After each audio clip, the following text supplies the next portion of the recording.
Pode começar, então. Tá bom. Bom dia, gente. Meu nome é Thaís Gama. Eu vou apresentar sobre o marketing das cidades, uma análise que eu fiz da identidade da cidade de São Luís a partir da percepção dos visitantes. Aqui a gente começa com dois conceitos importantes que dão base ao trabalho, que é o de marketing, né? O primeiro diz que o marketing é a ciência e a arte de explorar, criar e proporcionar valor para satisfazer necessidades de um público-alvo com rendibilidade, que é do Philip Kotler, que é um teórico na área. E o segundo é o marketing, é a atividade de conjunto de instituições e processos para criar, comunicar, entregar e oferecer trocas com valor para os consumidores, clientes, parceiros e sociedade em geral, que é da Associação Americana de Marketing. O turismo depende da potencialização de suas atividades com políticas públicas, tanto voltadas para a preservação dos centros históricos, quanto para a divulgação da cidade como um atrativo turístico. Essa divulgação é realizada através do que chamamos de marketing, podendo ter diversos conceitos e derivações. O marketing de lugares refere-se à aplicação dos conceitos e práticas de planejamento estratégicos de marketing por comunidades, cidades, estados, regiões e nações para promover exportações e atrair indústrias, investidores, turistas, residentes e eventos, que é uma citação do David Gardner. A noção de identidade que eu trouxe no trabalho é a de identidade que é a imagem da identidade da cidade. Ou seja, a identidade cultural é formada por um conjunto de significados e dentro desse processo de se sentir pertencente ao lugar. O marketing cria necessidades para a população as quais estão diretamente relacionadas com as suas satisfações essenciais. E a motivação para esse trabalho foi que eu atuei como assistente de arte em um filme que é uma produção paraense e que eu dei uma ajudada e trabalhei dentro do filme. E a gente pode perceber que o primeiro contato da maioria das pessoas sobre a maioria dos lugares se adquire através da mídia de vários tipos, de maneira que a representação vem antes da realidade. Aqui eu trago o objetivo geral do trabalho, que é analisar a percepção dos indivíduos, como a percepção dos indivíduos é modificada pela representação das cidades no marketing que elas realizam, relacionando essas noções equivocadas com avaliações reais, presentes no site de viagens TripAdvisor de determinados pontos da cidade.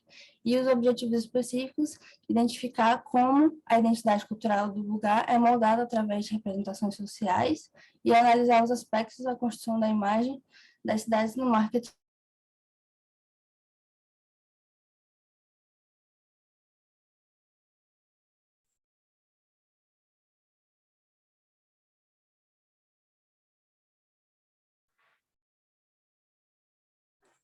Investimentos para setores voltados para o patrimônio histórico. Os gestores de patrimônio são encarregados de uma missão pelo bem comum, sendo detentores dos interesses da sociedade, onde defendem a conservação dos bens que serão passados para gerações futuras. As atividades de marketing estratégico são enumeradas por Gardner e Kohler, sendo 4 principais, que são... Só um minuto, gente.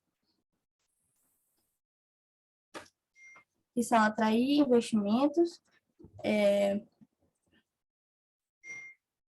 atrair turistas, atrair empresas, indústrias e comerciais e buscar novas oportunidades de mercado.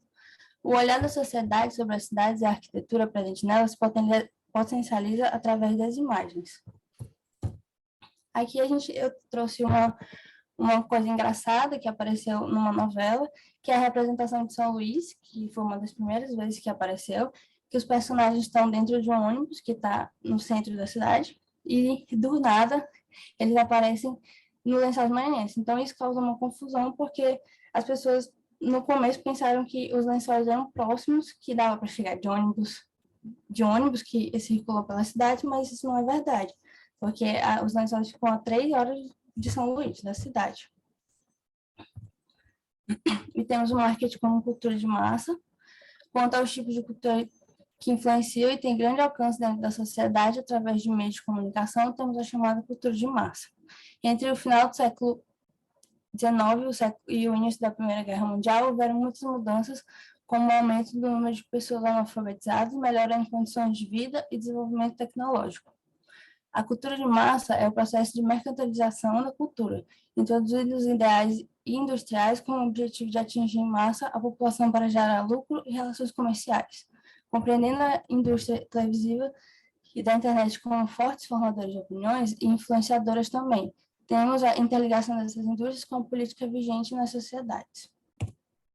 Aqui tem já o começo da minha análise, que foram os métodos utilizados, análise da propaganda de acordo com as avaliações do site, relacionar os frames com as avaliações. A pesquisa foi exploratória quantitativa, explicatória quantitativa, descritiva e quantitativa. Os procedimentos: a pesquisa referencial bibliográfica, a escolha dos frames da propaganda e o levantamento das avaliações do site. E a análise de dados foi feita a partir dos frames e avaliações e o texto corrido sobre os frames.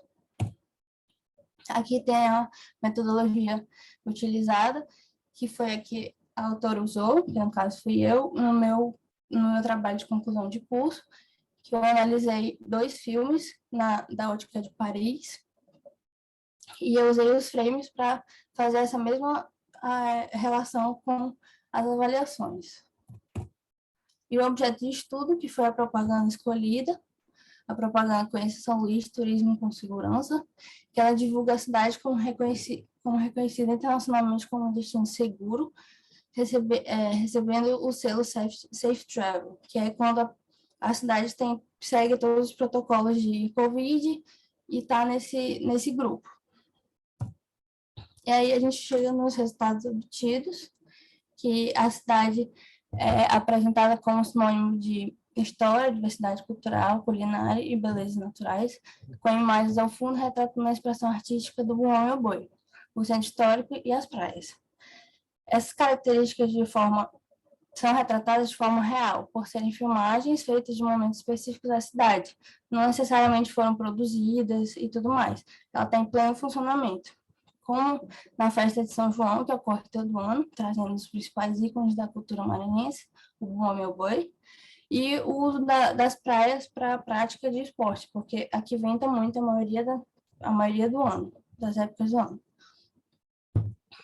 E aí, relacionando com as avaliações do que era mostrado na propaganda, com o que as pessoas realmente, quando chegavam aqui, reparavam.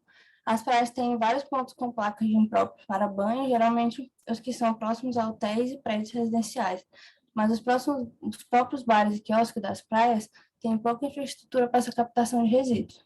A maioria se decepciona por ser um lugar lindo, mas sem possibilidade de banho, ainda com agravamento de quiosques e bares sendo descritos como feios, sujos e com péssimo atendimento.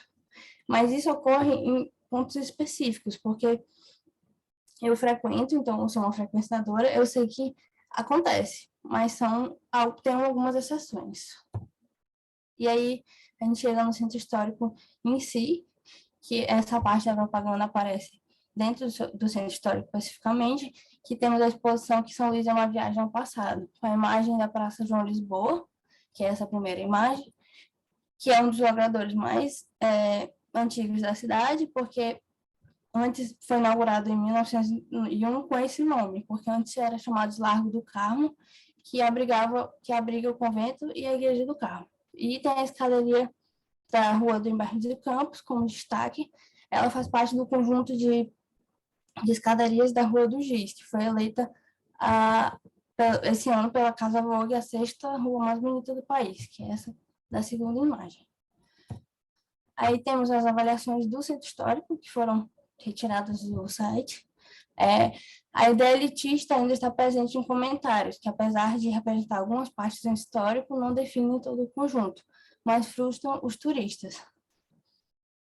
Eles descrevem o centro histórico como sem policiamento, sujo, com mau cheiro, mal cuidado e abandonado, mas não deixam de ressaltar as qualidades, que são em maiores números, com as fraquezas do lugar, mas com a beleza dos casarões revestidos por azulejos e as ruas charmosas de pedra. O lazer no centro histórico tem pouco tempo que foi abraçado por todos os ludovicenses, já que antes era considerado um lugar inseguro e sem atrações. Então, isso trouxe uma coisa ruim, porque as pessoas de uma classe mais alta sempre achavam que lá não tinha atração para eles, e agora que está mudando o cenário aqui na cidade. E a gente chega na parte das perífrases, que na propaganda tem bastante disso, que são perífrases são utilizados para referir a São Luís, ou seja, são figuras de linguagens, figuras de palavras que se encontram dentro da classificação de figuras de linguagens, sendo formado por expressões que contêm características ou qualidades que descrevem a palavra que o locutor deseja mencionar. Tem os mais famosos tipos de azulejos que passam em sequência e o conhecido pôr do sol, encontrando com a água do mar, do horizonte e as embarcações características das cidades, catamarãs. São Luís é conhecida como a cidade dos azulejos, Ilha dos Sabores e Ilha dos Amores. Ao mesmo tempo que o narrador fala sobre ser uma ilha de sabores e amores, os sabores vêm da culinária extremamente típica e os amores vêm do sentimento de afeto dado pelos moradores aos visitantes. E aqui a gente chega nas considerações finais do que eu consegui, do que eu achei com esse trabalho, que o marketing do lugar é a estratégia utilizada para o desenvolvimento do turismo, como potencializar as atividades através de políticas públicas. Cria-se uma imagem de espaço urbano ideal, o que nem sempre corresponde à realidade e beneficia a sociedade como um todo. A maneira estratégica como os espaços são vinculados a referências de boa cidade e a imagem criada nas peças publicitárias, o que gera uma sensação de decepção por parte dos turistas desavisados. A relação entre marketing e cidade, para compreender como as propagandas dos lugares estão ligadas ao planejamento urbano e como esse processo interfere na transformação do espaço urbano. A importância do marketing na construção de uma identidade que valorize as manifestações culturais e históricas, não apenas pelo visitante, mas pela própria população que vivencia esses lugares. Pode-se afirmar que as propagandas conseguem também transmitir para o telespectador uma imagem real da cidade, apesar de levar informação. Dessa forma, a gente consegue concluir que o marketing da cidade tem seu objetivo em atrair turismo e criar valor associado ao local, mas não substitui a importância do investimento em infraestrutura e políticas públicas. E aí conclui-se que o marketing da cidade tem seu objetivo em atrair turismo e criar valor ao local associado. É isso, gente. Obrigada.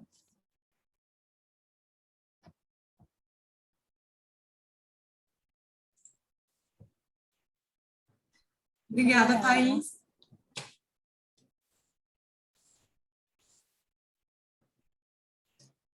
Obrigada, você conseguiu terminar? Então, eu peço que você descompartilhe sua tela, por favor. Tá, só um minuto.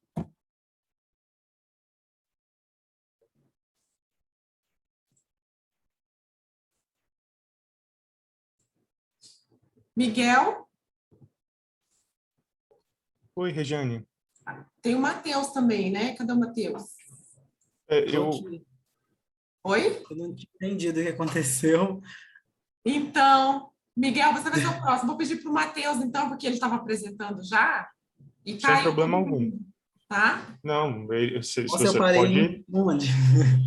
pode ir Oi? na frente aí, Matheus, sem problema. Matheus, Eu falei você muita coisa? consegue? Você pode Consigo. reiniciar, Matheus, por favor. Reinicia sobre Eu falei até onde?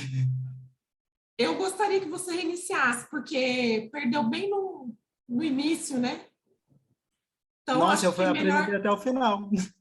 Ah, Sozinho. bom que foi um treinamento, né? Foi, eu fiquei olhando o tempo e falei, ah, gente. Treinamento ao vivo mesmo. Você estava aparecendo lá no YouTube. Tava? Tava. Gente, Mas então você inicia para a gente novamente? inicia. Bom que... Vou falar mais rápido. Deixa eu só... Oi, Regiane. Oi, professor. Tudo bem? Gente, Matheus, a culpa foi minha, gente. Eu estava logado e eu loguei como Valmor, e o Valmor é o host, né? E eu encerrei, encerrei. Boa sorte aí, Leandro. Gente, cadê todo mundo? Gente, mil desculpa. Agora eu estou com 2 computadores, está estável agora. E acabou nos objetivos, Matheus. Ficou lá travado nos objetivos e aí não conseguia. A parte boa é que o Luiz acabou de chegar, o Luiz que é me orientando, que estava... Ele foi expurgado, né, Luiz, da sala.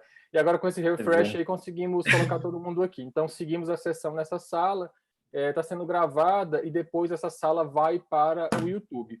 Quem quiser convidar alguém, algum colega para acompanhar aqui e assistir, eu vou disponibilizar o link do próprio Zoom. A gente coloca como ouvinte, tá bom? Dado esse problema do YouTube, algum colega do Reabilita queira assistir, algum colega, só divulgar o link do Zoom, ficando aqui quietinho na sala, fiquem à vontade.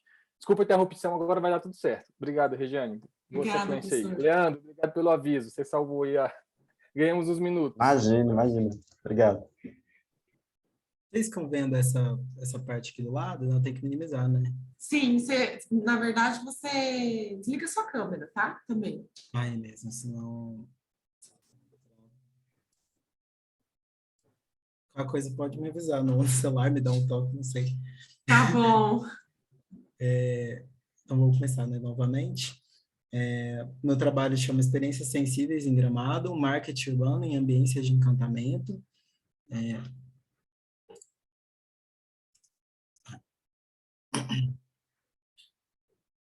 Trouxe um panorama rápido dos pontos que eu trabalhei, né, ao longo do trabalho, né, introdução aos princípios conceituais, o estudo de causa, que são as experiências práticas na cidade de Gramado, as experiências sensíveis, as considerações finais e as referências. Iniciando pela introdução, trouxe uma frase do John Urey, que ele fala que revelar o funcionamento do mundo social requer frequentemente o emprego de metodologias intuitivas e surpreendentes, que é o que a gente está fazendo nesse trabalho, que é uma inversão metodológica, né? Primeiro, se experiencia o espaço urbano, para depois, né, a partir das análises e a partir, né, da psicogeografia, das técnicas psicogeográficas, reunir as análises e as informações obtidas nas experiências práticas para compreender esse marketing urbano nas áreas turísticas da cidade. E o principal ponto dele é a partir também da análise da sensibilidade, como as pessoas, né, os turistas também principalmente, são afetados através desse marketing urbano na cidade, né? A problemática é como o marketing urbano influencia na experienciação e percepção do turista nas dinâmicas urbanas na cidade de Gramado. Os objetivos, então, são os gerais. Investigar, através da psicogeografia, as áreas centrais e turísticas de Gramado, observando como o marketing urbano atua nas ambiências da cidade em seus praticantes, identificando, né, as experienciações e também desenvolvendo técnicas de representação a partir das experiências feitas, identificando os fenômenos recorrentes dessa experiência no espaço urbano e a transformação provocada por esse marketing urbano, né, por essa atividade, na experiência do turista. Então, eu trago aqui a metodologia, né, os passos, né, que foram feitos no trabalho. Primeiro, a análise conceitual, né, dos teóricos, o recorte espacial, compreender a cidade de Gramado, depois as experiências práticas, ir para o espaço, fazer o trabalho de campo, decodificar as experiências desse espaço de campo, que foi feito através da análise temática, né, da Grounded Theory, e depois, a partir da reunião dessas informações, a discussão dessas experiências. Então, começando pelos princípios conceituais, o procedimento metodológico que vai auxiliar a gente a analisar esse espaço urbano é a psicogeografia, né, que é o primeiro tópico que eu falo, e a psicogeografia ela foi inventada pelos situacionistas, que é a compreensão de situações e movimentos, né, a gente provoca situações, entende e é acompanhado pelo movimento da realidade da cidade. Então, ela não é uma metodologia pronta, a gente cria o nosso próprio procedimento.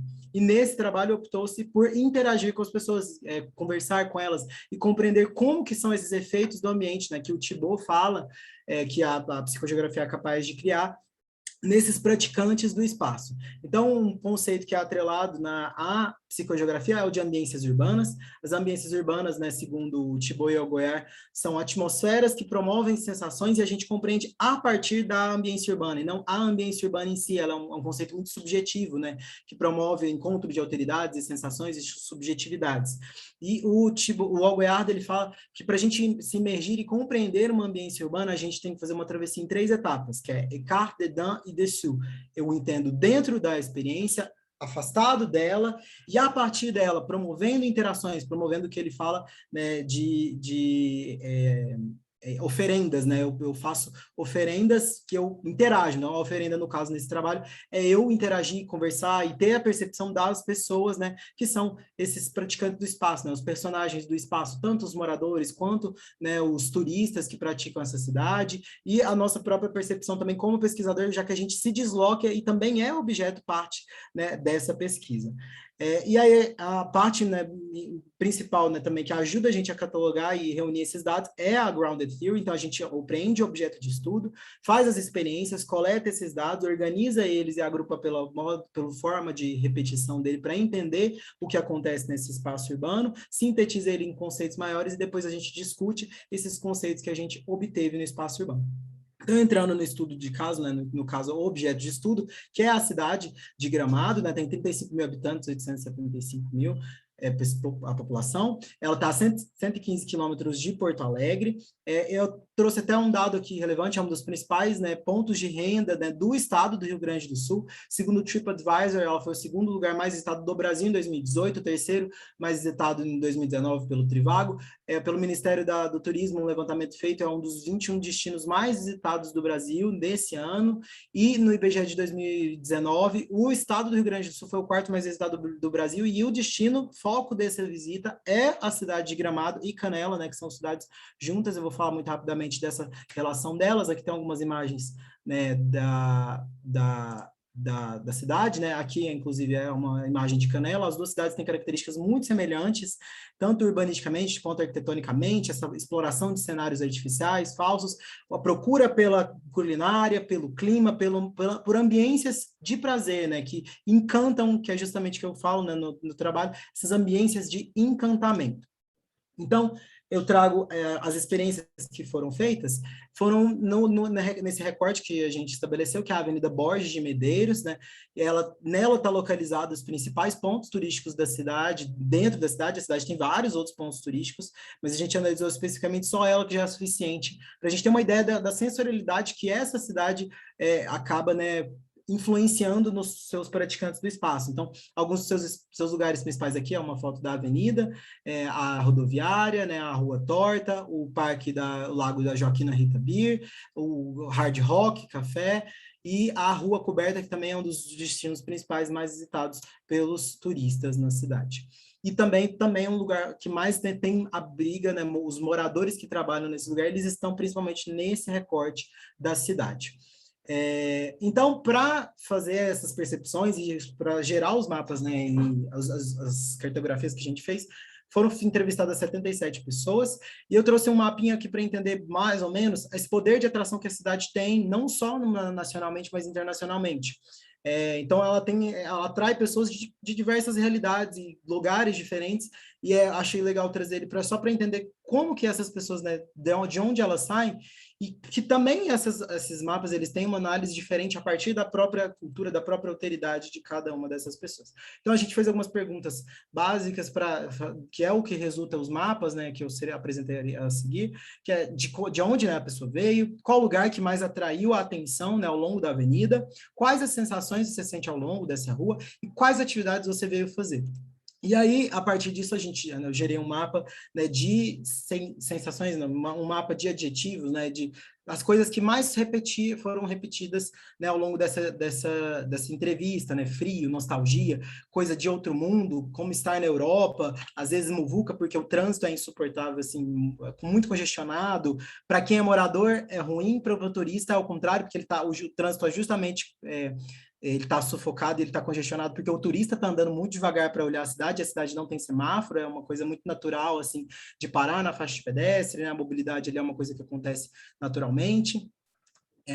A partir desse mapa, os lugares mais, né, os focos desse lugar que as pessoas visitam, então elas vão nessa avenida muito pela iluminação, pelas áreas verdes, pelas lojas temáticas, sejam as pizzarias temáticas, chocolaterias temáticas, restaurantes locais, fondue, o próprio frio em si, né, quando eu fiz, as experiências foram feitas de manhã, de tarde, de noite, no meio de semana e no feriado, e a temperatura média variou entre 2 e 15 graus, então estava bem frio.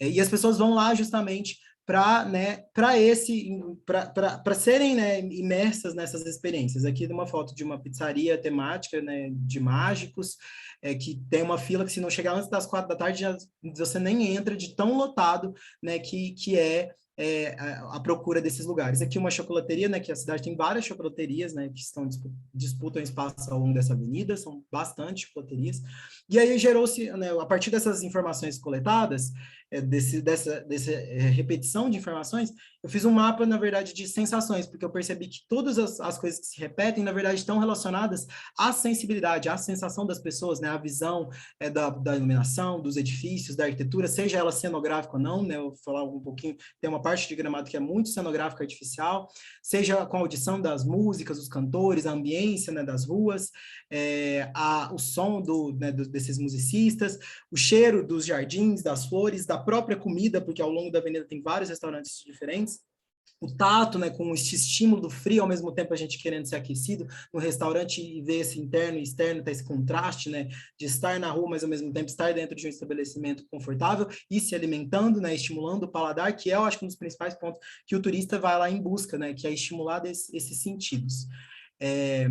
E aqui eu trago, né, a Rua Torta, que é um dos principais lugares mais visitados, né, ao longo dessa avenida, e o Largo da Borges, que né, um dos focos dele também é o frio, a palavra mais repetida, né, frio, comida, vinho, e aí aqui eu fiz um mapa de ações, né, desses verbos, né, dessas ações que os turistas buscam na cidade, né, então sentar, comprar, tirar foto, repete muito, andar, contemplar, comer, né? Comer e beber são as principais coisas. As pessoas vão para comer, fondue, pizza ou beber vinho, principalmente. E aí, a partir disso, eu condensei, né, as discussões nas partes das considerações finais e eu trago a contribuições de alguns autores que ajudam a gente a discutir os fenômenos que acontecem a partir dessa experiência de Gramado. Então, o primeiro deles é o culturalismo de mercado, que a Arantes fala, né, que as cidades, né, elas começam a competir a nível mundial, né, de figuras, né, como se fossem marcas, né, cidades marcas, cidades mercadorias, elas se vendem e ao mesmo tempo são empresas, né, cidades empresas, cidades marca, e aí a principal, né, venda dessa cidade é uma venda de cultura, e Gramado vem de uma cultura muito artificial, misturada com uma cultura local, né? Uma cidade que ela surgiu a partir dos colonos, da cultura dos colonos da Alemanha, da Itália, com a cultura também dos açorianos, da cultura gaúcha, então é uma mistura, assim, bate tudo no liquidificador e tem tudo ali ao longo da avenida, dá para perceber muito isso, né? Principalmente com a culinária, com a própria arquitetura em si, o enxaimel, que é considerado por alguns historiadores um enxaimel falso, porque ele só representa a estrutura, mas ele não é feito de fato no estilo enxaimel. Outro ponto muito importante discutido pela Zuckin, que é essa disneyficação, né? A criação de cenários falsos para eu imergir os adultos com o olhar de criança, né? E promover uma aventura de gastos, fazer com que as pessoas gastem o máximo possível nessa experiência, como se fosse mundo Disney mesmo. E eu até cito a museificação de Jacques, mas na característica de Gramado é uma neomuseificação. Então tem muitos museus que, na verdade, não tem nada a ver com a cultura local, que são criados. Museu do Beijo, Museu do Sexo, Museu da Harley, Museu do Carro, Museu do Ferro de Passar Roupa, Museu do Egito, Museu dos Dinossauros, tem Museu dos Beatles, então são muitas características culturais diferentes. É quase que uma Las Vegas, assim, misturada em vários pontos da cidade, para favorecer e fornecer essa experiência para o turista, né? Essa foto, por exemplo, é uma pizzaria que imita uma escola de mágicos, né? E ela é muito procurada na cidade. E aí eu cito também o Brito e Fonseca, que fala dessa natureza institucionalizada, que a gente usa de artifícios da natureza, dessa réplica da natureza, para vender o espaço em si. Então, em alguns momentos a gente usa a própria natureza em si, mas dentro dos parques temáticos a gente falsifica, né, essa natureza, espaços naturais, pizzarias como se fossem a Amazônia, Minimundo, né, com cidades pequenas, mas também espaços também de parques, né, e também é uma mescla de espaços tão naturais também quanto artificiais. E eu também cito o Lukács, que fala dessa comodificação e reificação da experiência, que é a venda, né, transforma essa experiência numa commodity, num produto que eu vendo ela para as pessoas. E a reificação é basicamente tornar os produtos, né, os produtos que eu falo são as pessoas, né, personagens dessa experiência, em produtos. Então, os trabalhadores, né, as pessoas que moram ali, elas são meros produtos dessa experiência. Eu transformo ela em personagens para vender essa experiência também. Então, as pessoas, os moradores, às vezes, se vestem de personagens para atrair a atenção do turista. E, ao tempo inteiro, é um marketing, né, de captação passiva. Então, ele tenta, né, pegar a pessoa através da sensação, através de uma personificação, através de um personagem infantil, de um elemento cinematográfico, de uma coisa do cinema, para eu fazer com que o turista seja atraído. Então, a todo momento é uma disputa de atenções que estão acontecendo na cidade. E aí eu trago, né, principalmente, né, o resultado desse marketing, dessa repetição de elementos que a gente percebe, é o estímulo aos 5 sentidos, basicamente, a gente consegue resumir eles, que é o paladar, com a gastronomia local, a música local dos musicistas, né, as luzes, que é a palavra mais repetitiva, o que mais atrai nos turistas é a luz da cidade, e ela tem uma temperatura amarela muito baixa, ela dá um ar de melancolia e romantismo ao mesmo tempo, que dá às pessoas essa sensação de melancolia, né, de saudade, de romantismo e tudo mais. O frio, que também é uma das principais coisas citadas pelos turistas, né, que eles vão em busca desse frio, de se aquecer e também, ao mesmo tempo, estimular a gastronomia, né, com o paladar. E o olfato, né, o cheiro da comida, o cheiro das flores, o cheiro das plantas. E mistura tudo isso com os cenários falsos, com essa arquitetura cenográfica, com importação de elementos de fora, e bate tudo ali e joga tudo ali no espaço urbano, né, da cidade, para fazer o turista meio que quase que enlouquecer ele a partir dos sentidos, né? Então, você anda na cidade, é como se estivesse realmente em outro mundo de tantos elementos que estão lá disputando a sua atenção. E aí eu trago a contribuição da psicogeografia, é muito, né, nesse sentido de deslocar o pesquisador, né, do espaço, né, do ponto dele, do ponto de vista dele, para entender as ambiências e as percepções de outras personagens, de outras pessoas. E isso enriquece muito a experiência, porque ela promove um ponto de vista de uma narrativa polifônica, né? Eu tenho uma narrativa que não é só minha. Eu tenho a minha, mas eu tenho do turista, eu tenho do morador, eu tenho do trabalhador, eu tenho da pessoa que veio de muito longe, uma pessoa que mora ali, uma pessoa que veio de perto. E a psicogeografia, né, as derivas, elas têm esse enriquecimento, elas favorecem essa imersão. A principal benefício, acho que, da psicogeografia é de favorecer essa fácil imersão e de deixar a gente se levar no espaço urbano pela experiência, né? Porque o que guia a gente na experiência é o próprio espaço urbano. E em Gramado isso é muito, muito fácil de se fazer, porque é um ambiente, uma ambiência chamando atenção em relação a outra, e rapidamente a gente vai entrando em outro espaço, que vai entrando dentro de um universo, é como se fossem universos paralelos dentro de outros universos, de tão díspare que é a característica de alguns lugares da cidade.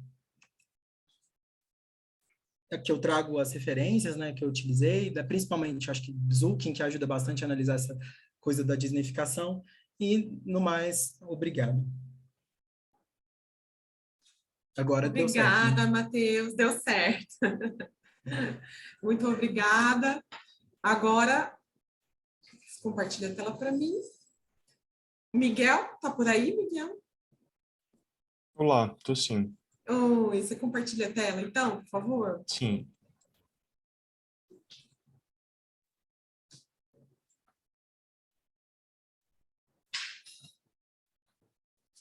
Então, foi? Não, agora tem que maximizar a tela. E agora foi? Não. Não? Não. Ah, então deixa eu compartilhar de outra forma. Entra no PDF, né? Agora deu. Tá a tela toda? Tá, a tela toda. Perfeito. Obrigado, Regiane. Obrigada. Então, bom dia, pessoal. Eu me chamo Miguel. Eu vou apresentar um pouco sobre, fazer uma rápida explanação sobre o artigo produzido, cujo tema é Arquitetura Contemporânea do Jardim Zoológico, tendo como análise o objeto de estudo zoológico de Brasília. A professora Marta Romero foi a minha orientadora.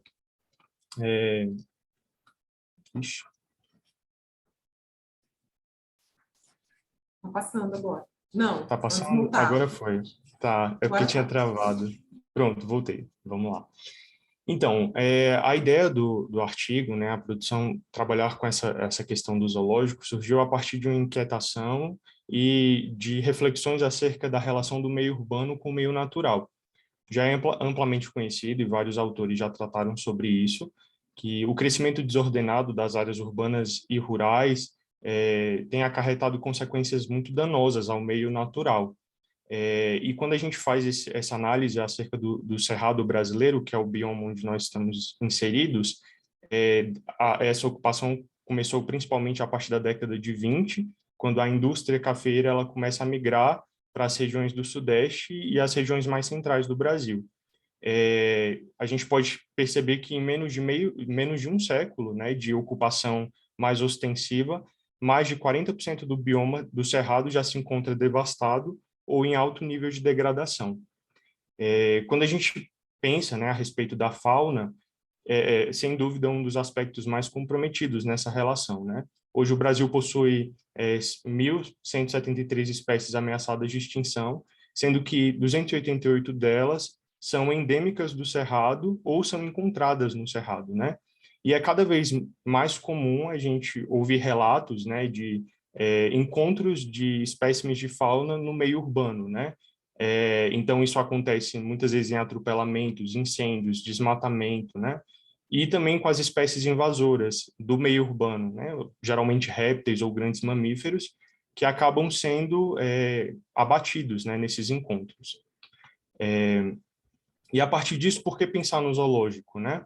O zoológico, hoje, atualmente, ele não é mais visto, né, como um espaço meramente expositivo dos animais, mas, na verdade, o zoológico atual, ele cumpre um papel fundamental, né, de acolhimento desses espécimes de fauna, que geralmente são encontrados no meio urbano e não conseguem mais ser reintroduzidos no ambiente natural. E, além disso, o zoológico tem uma função de educação ambiental, né, uma função pedagógica muito forte. Então, a população das cidades, elas podem, no zoológico, ter acesso a esses espécimes, né, aprender mais, entender a importância deles e futuramente se tornarem agentes de preservação ambiental. A preocupação com o bem-estar animal também é um dos aspectos que atualmente rege, né, a manutenção da tipologia na atualidade, né? E aí o zoológico ele se estrutura em 4 usos principais, né, em 4 funções principais, que é a educação ambiental, né, principalmente no meio na primeira infância, né, nas visitas escolares, a conservação das espécies também é um ponto fundamental. Existem hoje muitas espécies que têm seu habitat completamente devastado no meio natural e que só são encontradas no zoológico, né? A gente pode trazer aqui na memória o exemplo bem emblemático para nós aqui no Brasil, que é a ararinha azul, que hoje está sendo reintroduzida no ambiente natural, né, no sertão de Sergipe, porque espécimes foram encontrados foram preservados, né, no zoológico da Alemanha, que fez um ótimo trabalho de conservação, né, e manutenção da espécie, e hoje ela vem sendo reintroduzida. A pesquisa científica também é uma outra área muito explorada dentro do zoológico, e, por fim, o lazer, né? Então, o lazer que é esse grande fator convidativo para os habitantes da cidade se relacionarem, né, com os animais, encontrarem os animais no zoológico. E aí a gente reflete um pouco sobre as questões relacionadas à arquitetura e o paisagismo dentro do zoológico, né? Quais são as estruturas, e aqui eu trago algumas, né? No artigo eu apresento algumas outras, algumas estruturas paisagísticas e arquitetônicas que proporcionem esse espaço, né, onde os usos principais possam acontecer de forma tranquila, né? A primeira é a ideia que os recintos eles devem estar dispostos num caminho, né, num percurso pedagógico, que tem uma narrativa pedagógica. E aí a gente pode citar diversas formas de narrativa, né? Por exemplo, a divisão geográfica, né? Onde eu separo os animais por localidades, continentes, né? A gente pode também trazer aqui a divisão por espécies, né? Então, eu agrupo diferentes animais da mesma espécie, né? Encontrados em distintas regiões do mundo. Um outro ponto também extremamente importante que diz respeito à arquitetura e ao paisagismo são os elementos de apoio, né? Então, restaurantes, áreas de piquenique, banheiro, os quiosques, né? As áreas sombreadas e áreas de permanência, que são esses fatores que fazem com que o visitante ele se sinta à vontade para permanecer e usufruir do espaço público, né? Outro ponto também importante é a questão da vegetação, como estruturas, né, principalmente de sombreamento e de composição de paisagem. Né? A ideia da vegetação é criar microzonas que simulem o habitat dos animais. No caso do Zoológico de Brasília, nós estamos inseridos no bioma cerrado, então a maior parte dessas estruturas seriam estruturas simulando, né, o cerrado brasileiro.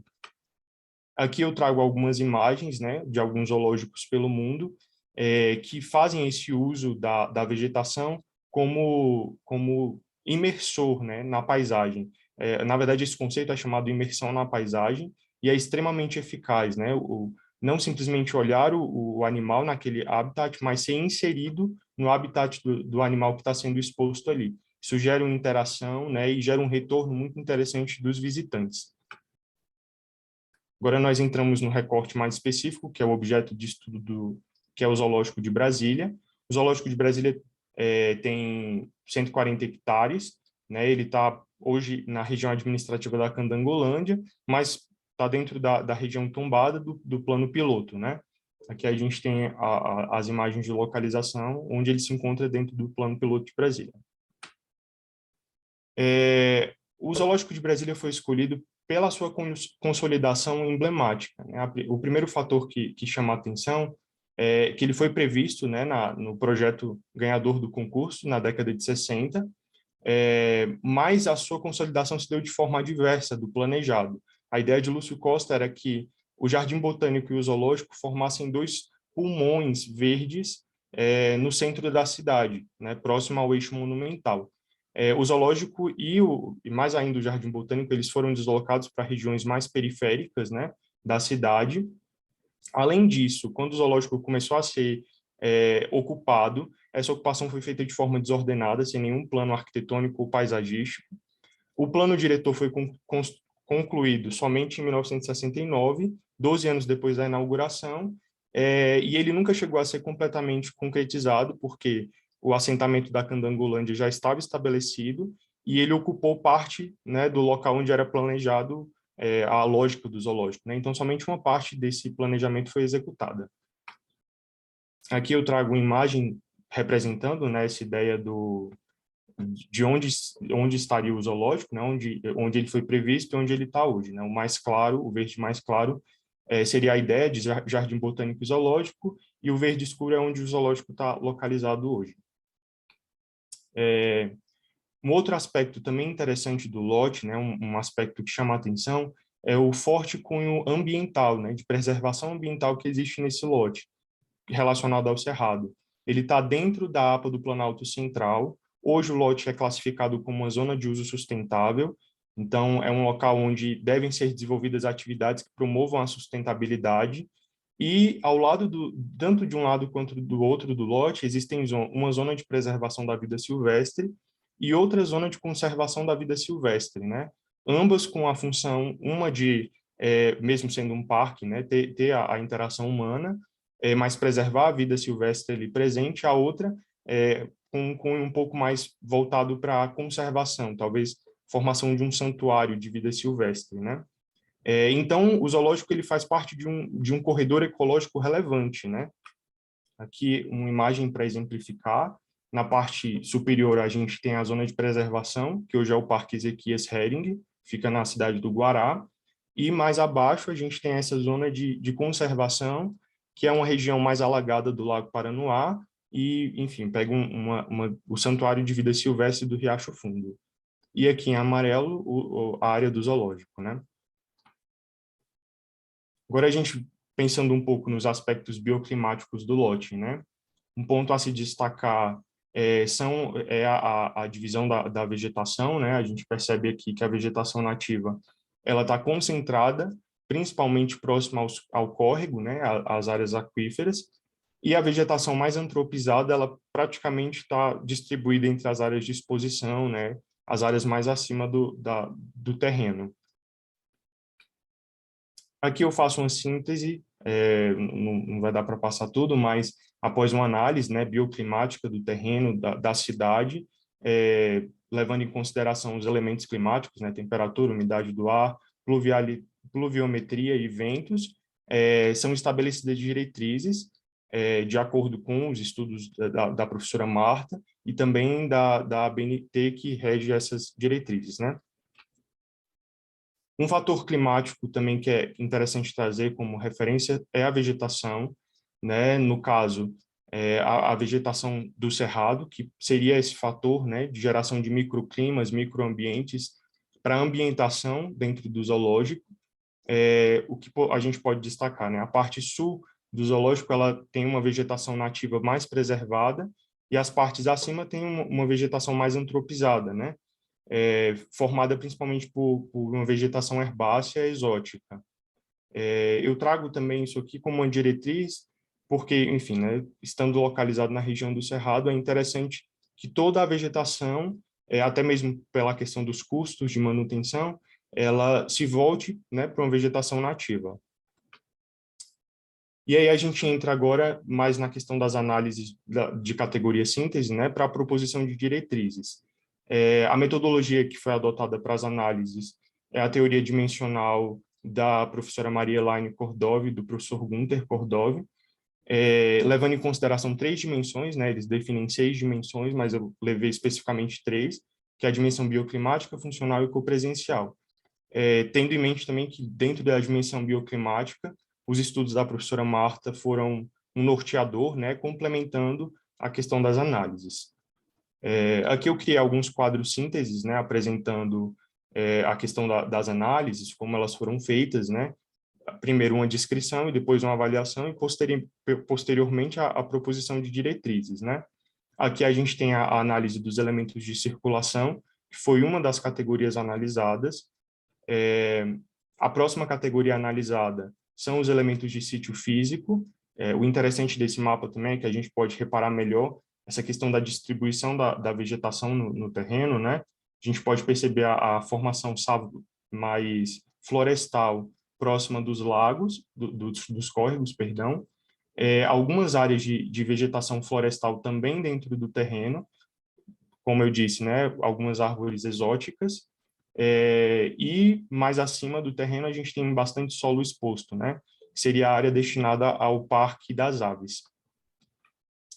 Aqui a gente tem uma análise dos elementos edilícios, né? A classificação que foi feita são entre o uso dos edifícios, né? Entre edifícios de recinto, pequenas edificações que seriam edificações de suporte, né? De apoio ao visitante, e as edificações de serviço, né? E aqui a descrição e a avaliação feita a partir das análises. Por fim, a gente tem as análises dos elementos complementares, né, que são o suporte para os pedestres, né? Aqui eu destaco a passarela que existe, né, como acesso principal ao zoológico, também estruturas de restaurante, né, mobiliário urbano, as placas de sinalização também, que foram avaliadas, descritas e avaliadas para a proposição de diretrizes. Miguel, mais um minutinho, tá? Um minutinho, tá certo, obrigado. Então, já quase concluindo, né, que a gente tem a nossa proposição de diretrizes, né, foram avaliadas todas essas dimensões já citadas do zoológico. Eu vou destacar aqui algumas diretrizes que foram propostas, tá bom? Porque, enfim, não vai dar para falar de todas, mas, enfim, vou passar rapidamente aqui por elas. Então, a redução entre os espaços de recinto, fazendo com que o caminho dos pedestres seja um pouco mais curto e a permanência do zoológico mais agradável, né? Uma outra proposição foi a apropriação das áreas aquíferas, né? A proximidade dos lagos, né? Que são pontos de muito interesse dos visitantes, né? A questão da orientação das fachadas das edificações no sentido norte-sul para melhor aproveitamento bioclimático, a localização dos elementos de sinalização também próximas às áreas de circulação, porque hoje isso não acontece no zoológico, dentre outras, né? Por fim, o objetivo, né, do artigo foi fazer esse resgate teórico do que seria a tipologia do zoológico, né, quais são suas funções, e analisar o zoológico de Brasília, né, que apresenta um desempenho baixo diante dos usos que lhes são devidos, né, e podendo ter melhorias. E foram apresentadas diretrizes para que essas melhorias sejam implementadas. É isso. Obrigado. Obrigada, Miguel. Agora, Luiz Carlos, tá aí?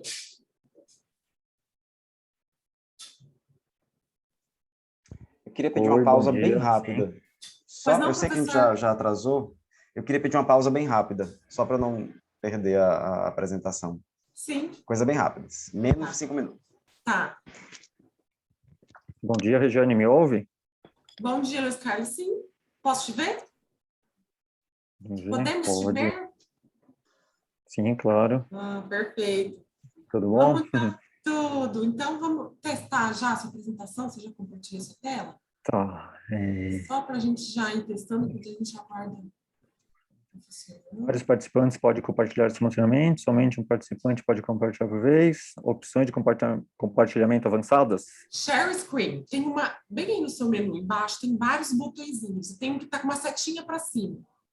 Sim, é a verde, né, aqui. Isso, share screen.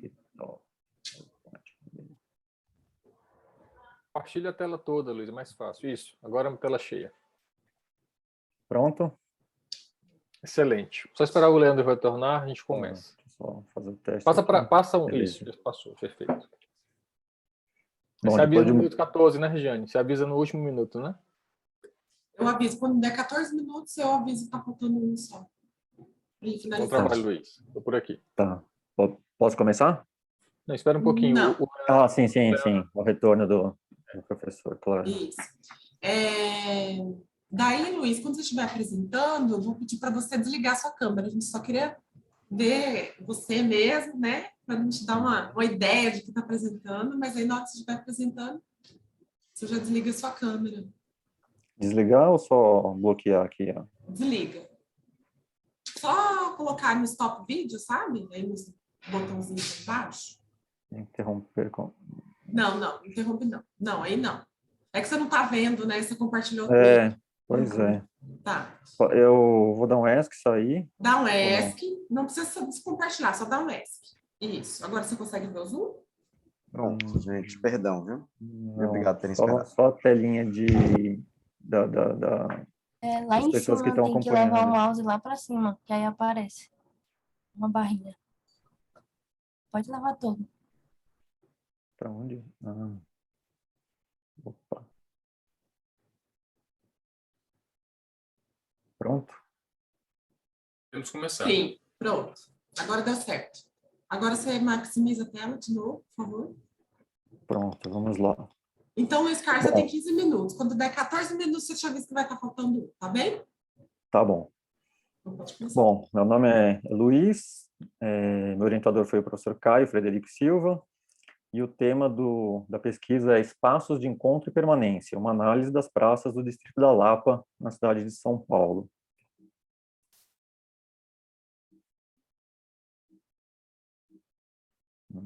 Não está avançando. Deixa eu ver por aqui. Pronto. Bom, introduzindo o tema, né, e as justificativas, São Paulo é uma cidade em constante transformação. E o Distrito da Lapa está entre os que mais se verticalizam na cidade, né? Não é privilégio só da Lapa.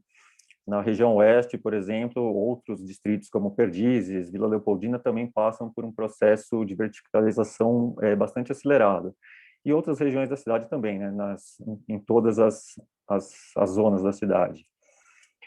Bom, mas mais especificamente, é um processo de verticalização muito acelerado que gera perda gradativa das características do bairro, onde grandes conjuntos de lotes se transformam em um único empreendimento imobiliário em boa parte das vezes. Então, é muito comum um espaço, às vezes, que compreende uma quadra toda, ser demolido de uma única vez para dar espaço para um condomínio com uma, duas, três torres, dependendo, né, da área disponível. E aquele espaço onde tinham casas sobradas ou térreo sobrado, ou pequenos comércios, desaparecem, e desaparecem também todas as características de relacionamento de vizinhança, né, são as relações sociais mesmo entre as pessoas e a própria noção de apropriação do espaço urbano, né? Então, as pessoas que moravam nesses pequenos lotes deixam de ter aquele contato com a calçada, ou, na verdade, as pessoas já nem estão mais ali, né? Mas deixa de existir esse contato do morador com a calçada direta, né? Com o espaço público, com o cuidar desse espaço público, com o sentido de vigilância do espaço, né?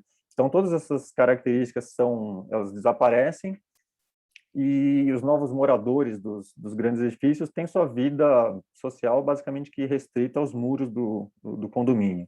Então, essa vida social fica reduzida aos espaços desses empreendimentos, com áreas de lazer grandiosas e cada vez mais diversificadas. Então, é comum ter desde áreas de esporte, né, quadras de esporte, academias, cozinha gourmet, enfim, aí vai se diversificando toda a estrutura desses condomínios. E isso gera o esvaziamento do espaço público, que acaba sendo ocupado cada vez mais pelos veículos motorizados, né? Porque a frota de veículos não é uma coisa que não diminui, só aumenta. Bom, embora esse esvaziamento do espaço público ocorra, há um potencial aumento na demanda por espaços públicos, pelo aumento da população do distrito, que, embora nas últimas décadas ela tinha perdido população, lá para os anos 80, 90, as últimas pesquisas de censo revelam que o distrito começa a ganhar um fôlego de aumento de população mesmo. Então, o último censo de 2010 apontava 65 mil pessoas, aproximadamente. A previsão para o censo, para o ano de 2020, já era de quase 70 mil. Então, se a gente voltar a ter pesquisa de censo um dia, né, no nosso país, eu acho que esses números já vão estar acima de 70 mil pessoas. E esse crescimento populacional, ele pode ser alavancado por algumas intervenções na região, como as obras da linha 6 laranja do metrô, que está previsto para 2025, e transformações geradas pela Operação Urbana Água Branca, né, que a Lapa está na área de entorno, né, de influência da região da Água Branca, que é um bairro, na verdade, do distrito da Barra Funda, e implica isso em todo um aumento de construções nos corredores de deslocamento, né, e construções com uma outra característica já, sem esse espaço de lazer tão diversificado, construções, digamos assim, de um caráter um pouco mais popular. Então, há uma demanda futura muito provável de acontecer por áreas públicas. Bom, nesse sentido, o objetivo do trabalho, da pesquisa, é caracterizar as praças do distrito da Lapa, na zona oeste da cidade de São Paulo, e avaliar se elas reúnem condições favoráveis à frequência da população e se desempenham bem a função de espaço livre público de uso coletivo no tecido urbano. E por que a Lapa, né? Além dessa característica de aumento de verticalização, de aumento de população, é a região onde eu nasci, cresci, enfim, tem a relação afetiva. Mas a gente vai ver mais para frente, de acordo com a metodologia adotada, que é uma pesquisa que pode ser estendida para qualquer outro bairro, outra região da cidade, ou mesmo para cidades de outros estados, né? Bom, então, um recorte aqui meio que histórico de algumas funções da praça. A função paisagística, né? Lá, digamos, nos primórdios de origem das praças e tal, era muito comum, ou mesmo no início da conformação das grandes cidades brasileiras. Então, é uma função que está muito ligada à praça como um jardim, né? Com funções de contemplação e mesmo representando um local que representava um certo status social para quem frequentava, para quem morava por perto. Então, tinha toda uma questão de ambiências geometricamente dispostas, né? Então, uma função bem cênica mesmo. Tem a função urbanística, que está relacionado muito a questões de convergência e centralidade que a praça representa no tecido urbano, né? Dependendo do tamanho da cidade, ela pode ser uma área que concentra funções administrativas ao redor, né? Aquele desenho clássico que a maioria das pessoas conhece da praça, né? A função ambiental já é uma função um conceito um pouco mais recente, ligado a questões como permeabilidade do solo, né? Desempenhar esse tipo de função no espaço urbano. Regulação do microclima em determinada região da cidade onde ela está inserida, e mesmo como um repositório de vegetação. Uma função um pouco mais recente também, mais contemporânea, é a praça como uma praça de esportes mesmo, onde ela acaba não tendo muita diversidade de ambiências e é mais voltada para a prática esportiva. Então, tem muita quadra esportiva, pista de skate e estruturas semelhantes. E todas elas acabam tendo, de certa forma, a função de um espaço social. Mas o foco dessa pesquisa é analisar a praça como um espaço social na essência, né? Então, como um espaço designado ou projetado para o uso e a permanência das pessoas, funcionando como um dos elementos articuladores da sustentabilidade social nas cidades, presente no sentido de referencial urbano da população e reconhecido pelo seu valor histórico e pela participação contínua no cotidiano da cidade. Para corroborar essa ideia do trabalho, eu trouxe aqui algumas definições da praça, né? Segundo alguns autores que foram consultados para a elaboração dessa nossa embasamento teórico. Então, de acordo com Vaz, as praças são os espaços públicos onde ocorrem os encontros do cotidiano, dotados de qualidade suficiente para o favorecimento das interações sociais. Mas Carol aponta que a praça é um lugar de uso coletivo, onde a vegetação, a infraestrutura e os caminhos nela traçados são fundamentais para atrair as pessoas e contribuir para a qualidade da paisagem urbana. Lamas define a praça como um espaço público de encontros, permanência, convívio e circulação, caracterizando-se pela organização espacial e pela intencionalidade do desenho, dotada de cobertura vegetal e infraestrutura adequada. Para Zevi, o conteúdo da praça é o seu espaço interior e o seu projeto deverá ter como objetivo a ordenação e a orientação da superfície, com arranjos volumétricos que marcarão distintas ambiências. Bom, já White constatou que, mais do que a forma ou tamanho, o sucesso do espaço público é determinado pelo acesso e pelas opções de lugares para sentar. Para o autor, a maior atração das praças são as pessoas, e elas tendem a se agrupar o mais próximo possível onde há atividades. A qualidade do espaço público, já para Ecker, está relacionada à diversidade de configurações espaciais e aos elementos urbanos que o compõem, e que darão suporte a diferentes atividades, que, por sua vez, estimularão a frequência de diferentes usuários em horários distintos. Então, a gente vê que todas essas definições caminham no sentido de qualificar o acesso, a localização, a variedade de ambiências, né? A qualidade dos equipamentos, tudo isso para proporcionar uma sensação de bem-estar, de espaço que seja atrativo para a população e, enfim, que a praça possa desempenhar mesmo a função social de agregar pessoas, né? Bom, a metodologia do trabalho ela foi desenvolvida em 5 etapas. Primeiro, a delimitação dos contornos do distrito e a identificação e mapeamento das praças, que, para este trabalho, totalizou um total de 53 praças. A elaboração dos critérios, que foram divididos em 3 grupos, características físicas, relação com o entorno imediato da praça e aspectos sensoriais e infraestrutura. Esse último grupo mais ligado a como as pessoas percebem o espaço da praça. O trabalho de campo, né, para observação em loco, que se concentrou na visita mesmo às praças, a anotação, a observação de toda a estrutura, a parte de fotografia das praças. A construção do painel caracterizador, que balizou todas as informações para que oferecesse condições para se trabalhar esses dados obtidos. E análise dos resultados e conclusão. Bom, os critérios divididos em 3 grupos foram estabelecidos da seguinte forma. As características físicas são basicamente o tamanho, a topografia do terreno onde ela está assentada e a forma da praça. Relação com o entorno imediato, se a praça é isolada ou não, ou seja, se ela faz limite com outros lotes ou se os limites da praça são só o sistema viário mesmo. Proximidade com o setor populoso.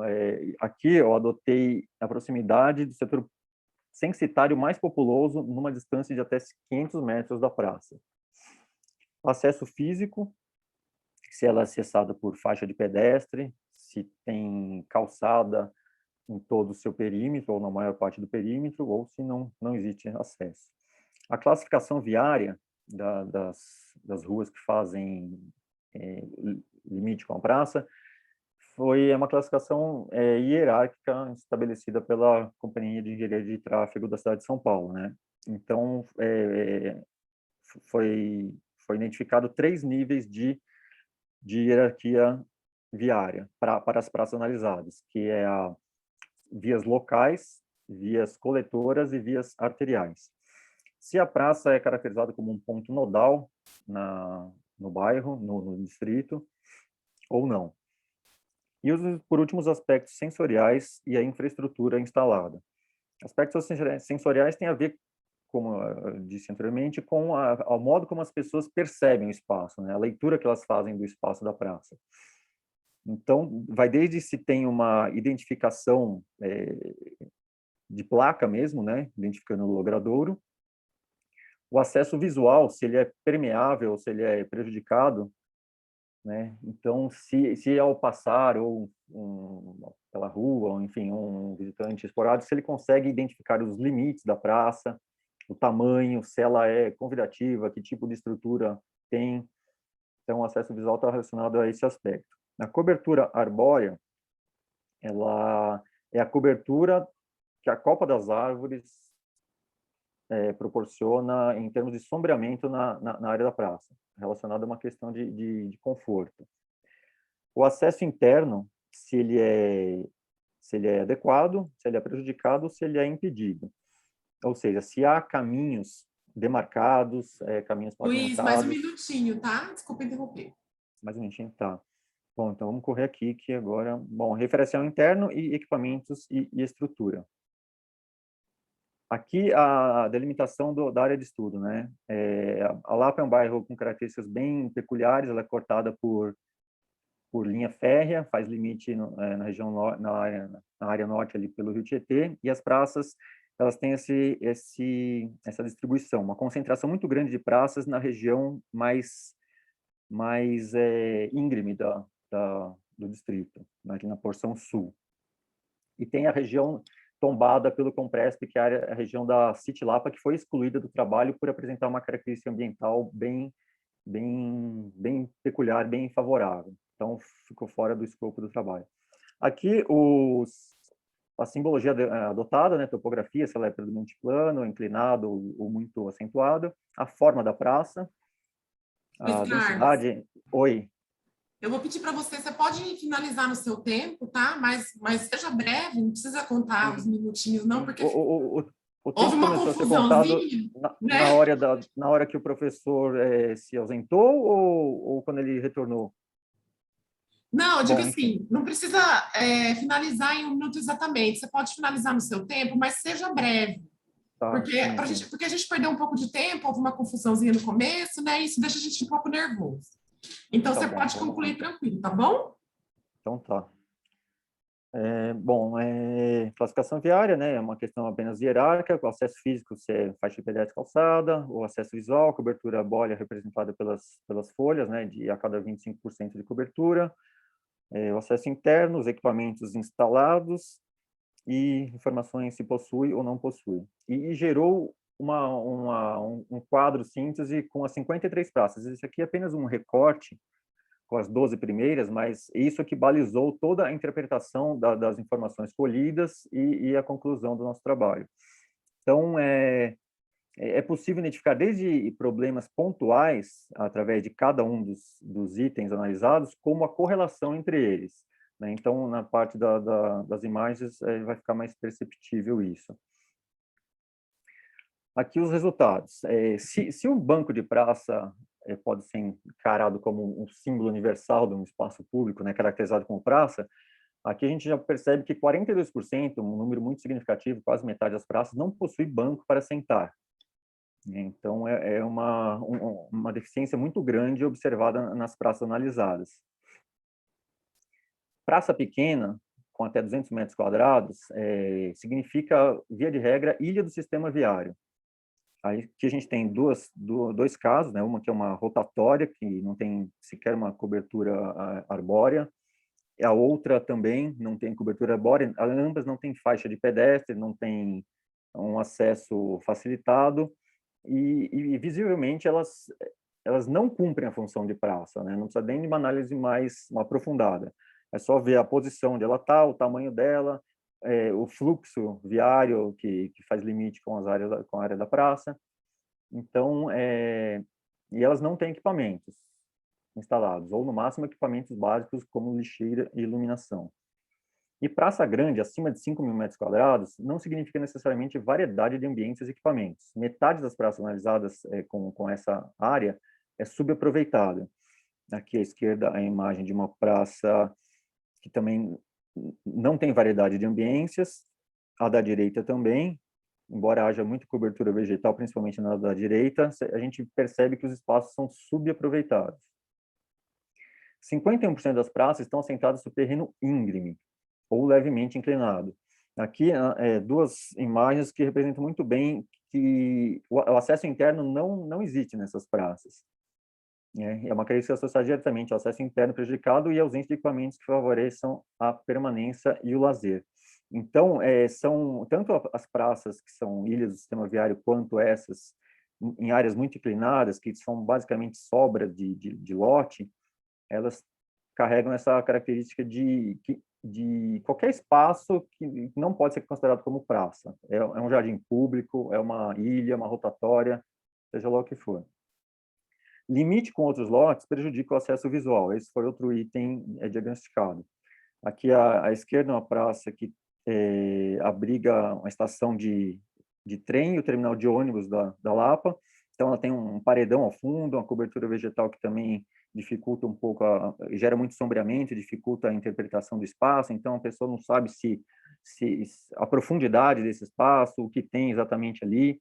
E a da direita, embora tenha uma área de lazer até que variada, 2 dos 4 lados da praça são delimitados por outros lotes com casas, com residências. Então, fica uma imagem meio difusa, de difícil interpretação. 50% delas apresentam acesso visual prejudicado, diretamente relacionado à cobertura arbórea acima de 50% e a inclinação do terreno. Então, vegetação, excesso de vegetação ou uma vegetação muito representativa não necessariamente significa a qualidade do ambiente.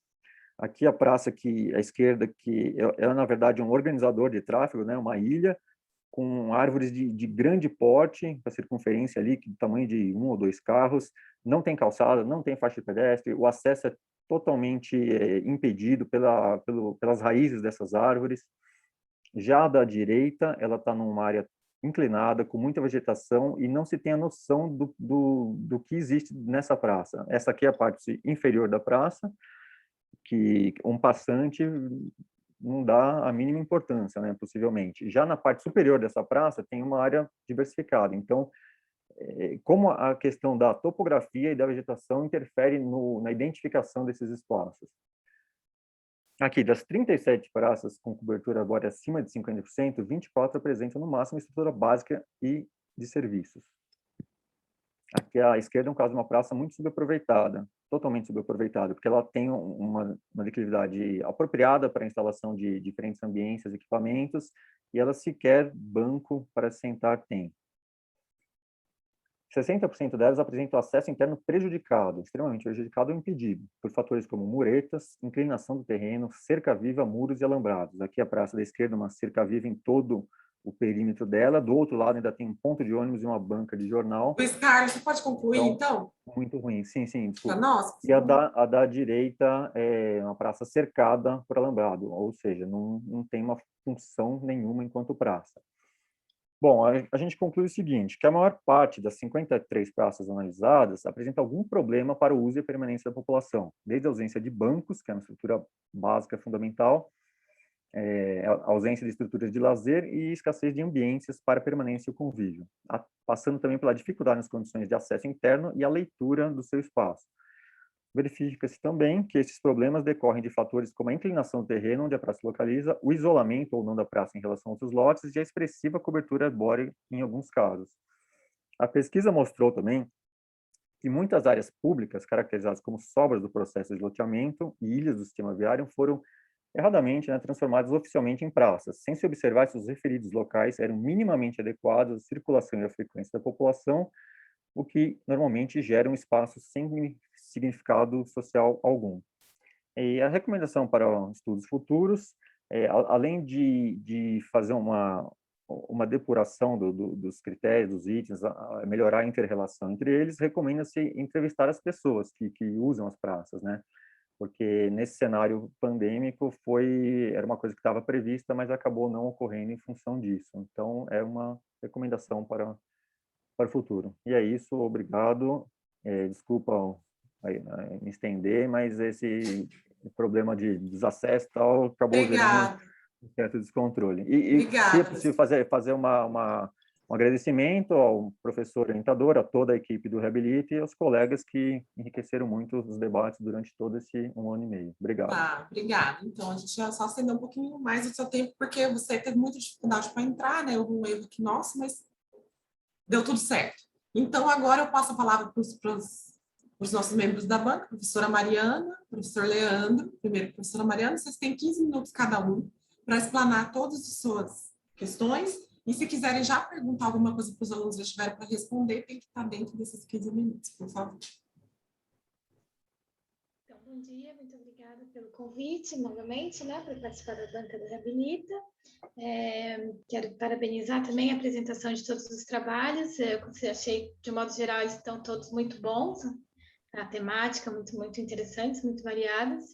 Então, começando pela apresentação da Thaís Belengama, né, a questão de partida do trabalho também é muito interessante, né? O marketing das cidades, a análise da identidade da cidade de São Luís, a partir da percepção de visitantes, né? O título está adequado com o conteúdo do artigo, sobre a qualidade da estruturação e organização do trabalho. Os 5 parágrafos iniciais da introdução, eles discorrem sobre os conceitos de marketing, e eu acredito que eles poderiam estar inseridos no corpo do artigo, né? Priorizando-se na introdução uma breve contextualização do tema e a apresentação da estrutura do trabalho, né? Como objetivo, questão principal, metodologia, justificativa, que devem aparecer de maneira clara e mais sintética, né? Como introdução no corpo do artigo. Os diversos enfoques trazidos pela pesquisa, né, a importância do arquiteto urbanista na atuação da gestão urbana das cidades, marketing, o uso de frames, de filmes, que não ficou tão claro se os filmes aparecerão no presente trabalho ou se só foram referentes à metodologia, né, que foi empregada, foi retirada de um outro trabalho da autora. Na apresentação, acho que ficou mais claro isso, talvez na introdução não fica tão claro se ela vai trazer esses filmes ou é só a metodologia mesmo, né? A análise da percepção dos turistas sobre a cidade, talvez precise ser melhor, então, organizados e introduzidos a partir do modo que eles vão contribuir para a análise proposta, né? De maneira mais direta, esclarecendo a estrutura do artigo na introdução, assim fica um pouco mais fácil acompanhar o desenvolvimento do conteúdo que foi apresentado. Com relação à norma, né, a BNT, são necessários pequenos ajustes nas referências ao longo do corpo do artigo, que foi indicado no PDF. Com relação ao resumo, objetivo, fundamentação teórica, a gente está muito bem fundamentado, né, o trabalho da Thaís. A contribuição da pesquisa está em demonstrar, por meio de uso de imagens utilizadas em propagandas turísticas do Centro Histórico de São Luís, bem como da divulgação da cidade em novelas amplamente assistidas pelo público brasileiro, como o imaginário criado por meio dessas imagens pode ser frágil, né, diante da realidade que ela apresenta e que se impõe na cidade, né? A falta de estrutura da cidade, a poluição das praias, que são dos elementos principais, né, na formação da paisagem urbana local, a falta de uso para o centro histórico, etc. São todas questões que ela levanta na pesquisa, que são muito relevantes. Concluindo rapidamente, a conclusão do trabalho está coerente com o debate apresentado. Sobre o trabalho do Matheus André Gomes Mota, né, de experiências sensíveis em Gramado, o marketing urbano em ambientes de encantamento, o trabalho está muito bem estruturado. Na introdução são apresentados o objetivo, né, a problemática e a metodologia. Na questão da pesquisa, Matheus, você define que, assim como você mostra claramente na apresentação, que você irá explorar, né, como o marketing urbano influencia na experienciação e na percepção do turista, a princípio aparece a figura do turista, né? Porém, no primeiro parágrafo, na introdução, você fala em usuários praticantes, né? Que poderia englobar também moradores, assim como você demonstrou na apresentação, né? Aí, no tópico sobre objetivos, aparece também os praticantes do espaço. E depois, no tópico 2.2, ambiências urbanas, você menciona os dois, né? Turistas e moradores. Aí não ficou ainda nesse início do trabalho, você não deixou muito claro, né? Se vai ser só turista, vai ser morador. Aí, sobre a relevância geral do conteúdo apresentado, é muito interessante a análise, né? O estudo empreendido sobre a ambiência urbana, visto que é um conceito utilizado também na preservação do patrimônio, porém com significado ainda nebuloso, mesmo para gestores do patrimônio. Existe a dificuldade, né, de compreensão da dimensão do conceito de ambiência e de como empregá-la, né, na preservação dos monumentos.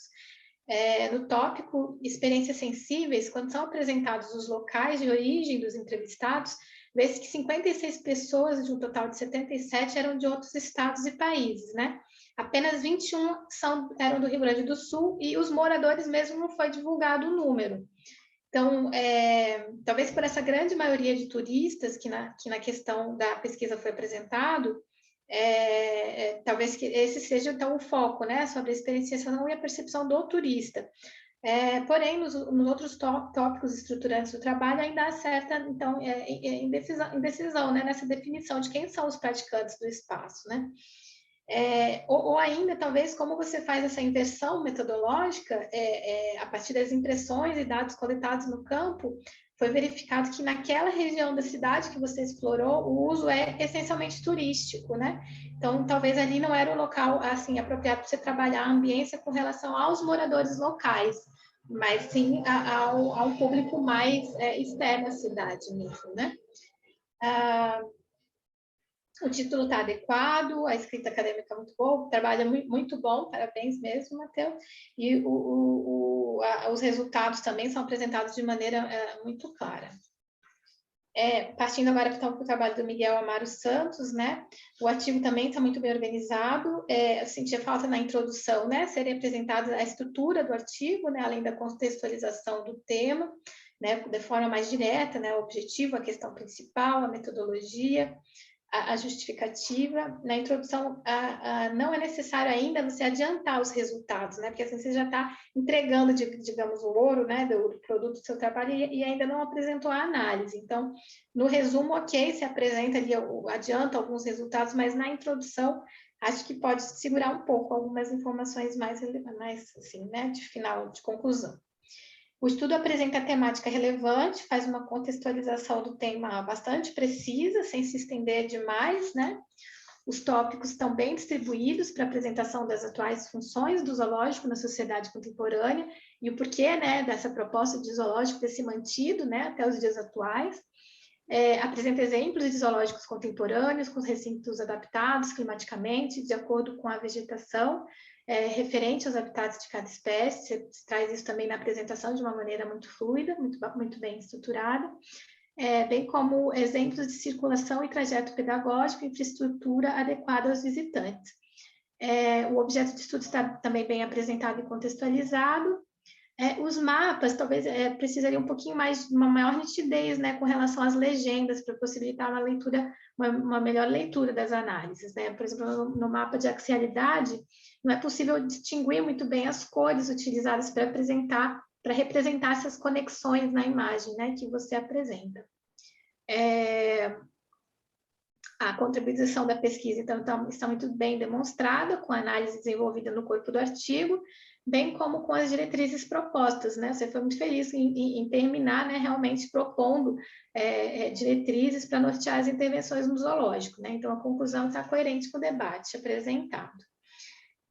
E, por último, finalizando, então, o trabalho do Luiz Carlos, também achei muito bom o trabalho, de maneira geral, todos os trabalhos foram muito bons. O artigo está bem estruturado, ele apresenta de forma clara, né, todas as etapas, a questão, o objetivo, a metodologia. O material levantado em campo foi muito bem organizado e apresentado de forma clara no artigo. Ali na apresentação se estendeu um pouquinho, né, talvez tenha que cuidar um pouco desse tempo. enfim, né, o trabalho foi muito bem organizado, né, por meio de tabelas e fotos apresentadas. No resumo, o autor pontua que como que na contramão, né, de processos de reprodução dos espaços urbanos privados voltados ao indivíduo enquanto consumidor, as cidades brasileiras ainda são providas de espaços livres, públicos, destinados à fruição de seus habitantes. Mesmo que ao longo do texto os resultados demonstrem que muitos desses espaços são deficitários e necessitariam de maior infraestrutura, o saldo apresentado pela pesquisa parece ser positivo, pois ao menos esses espaços existem, né? Eles estão ali, como coloca o autor na conclusão, né? E a abrangência e a seleção do recorte da pesquisa também acredito, foi muito feliz, pois citou-se fora-se de um eixo protegido, talvez privilegiado do bairro da Lapa, né? Demonstrando-se assim uma realidade e uma deficiência dos aspectos analisados em áreas de convívio público em locais não privilegiados da cidade, né? Então, ele analisou a cidade como um todo. No mais era isso, a conclusão acho que está também coerente com o debate apresentado e as minhas considerações foram essas. Obrigada. Obrigada, professora Mariana. Professor Leandro, o senhor tem 15 minutos, por favor. Obrigado de novo. Parabéns também a essa turma por ter conseguido concluir essa etapa de formação em meio à pandemia, né, em meio a tantas condições muito pouco favoráveis, né?